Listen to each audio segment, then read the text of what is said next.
दोस्तों, आज मैं आपको एक छोटी सी कहानी बताता हूँ। ये कहानी है मोहित की। उसने अभी कुछ महीने पहले ही 12th का एग्जाम पास किया है और उसमें उसे अच्छे अंक प्राप्त हुए थे। लेकिन पिछले कुछ महीनों से जब से उसने कॉलेज में दाखिला लिया है, जब से उसके पिताजी ने उसे मोबाइल दिलाया है, वह अधिकतर समय अपने मोबाइल में ही लगा रहता है। वह कॉलेज भी नाम मात्र के लिए जाता है क्योंकि उसका अधिकांश समय तो व्हाट्सएप, फेसबुक और पबजी खेलने में ही व्यतीत हो जाता है। पबजी का तो मानो उसके ऊपर भूत सवार हो गया हो। रात्रि को खाना बनाने के बाद माँ जब भी मोहित से कहती है कि मोहित बेटा खाना खा लो, तो मोहित का हमेशा एक ही जवाब होता है, 5 मिनट मॉम। और उसका यह 5 मिनट कभी खत्म नहीं होता। सब लोग खाना खाकर सो जाते तब वह 12 बजे 1 बजे खाता और सो जाता है। कभी कभी तो वह बिन खाए ही सो जाता है। उसके माता पिता को उसके सेहत की, उसके कैरियर और उसके फ्यूचर की बहुत चिंता होती थी। वे बार बार समझाते, लेकिन मोहित पर उसका जरा भी असर नहीं होता था। एक दिन उसके पिता दफ्तर तो चले गए, लेकिन अपना टिफिन बॉक्स घर पर ही भूल गए। माँ ने जब वो बॉक्स देखा तो उसने मोहित से कहा कि मोहित, तुम अपने पापा के दफ्तर चले जाओ और ये टिफिन दे कर आओ।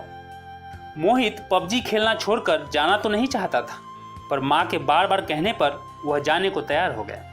वैसे तो वह कई बार बाहर से अपने पिता के ऑफिस को देख चुका था, लेकिन आज पहली बार ऑफिस के प्रेमिसेज में दाखिल हुआ था। उसने एक व्यक्ति से अपने पिता के बारे में पूछा तो उस व्यक्ति ने ऑफिस के बिल्डिंग के बगल में बने एक छोटा सा कमरा की ओर इशारा करके बताया। मोहित उस कमरे में गया तो देखा कि उस छोटे से कमरे में एक गैस चूल्हा रखा था। पानी की गिलासें, कप, ट्रे इत्यादि रखा हुआ था।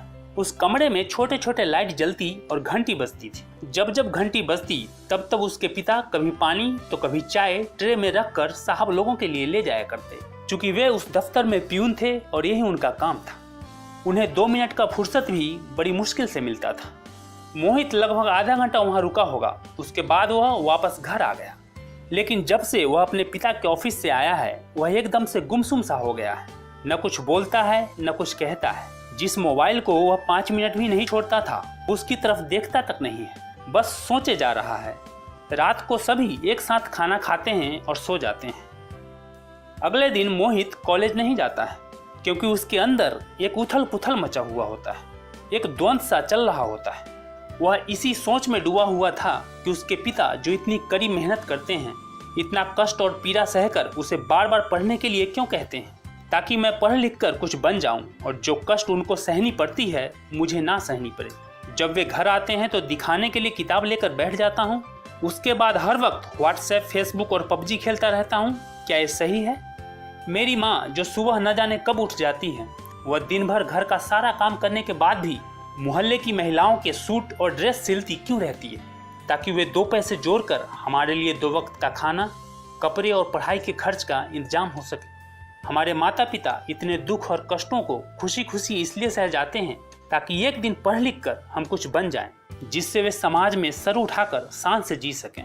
लेकिन उनको धोखा देकर, उन पर बोझ बनकर, उनके विश्वास को तोड़कर, उनके सपनों को चकनाचूर कर देना क्या सही है?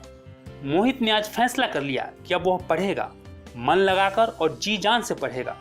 पढ़ाई अब उसकी जरूरत बन गई। सफलता पाना अब उसकी केवल चाहत नहीं रही, बल्कि उसकी जरूरत बन गई। धीरे धीरे पढ़ाई में वह इस तरह रम गया कि आसपास कितना भी शोर हो, मजाल है ध्यान भटक जाए। कंसंट्रेशन ऐसा कि एक बार पढ़ ले तो दिमाग में छप जाए।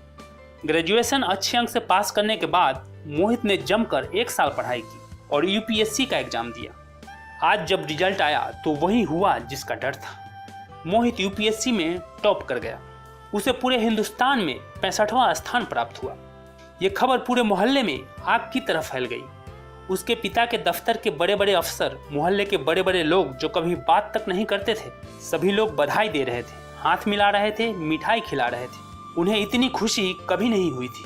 इतनी इज्जत, इतना मान सम्मान पाकर उन दोनों की आंखों से आंसू छलक पड़े।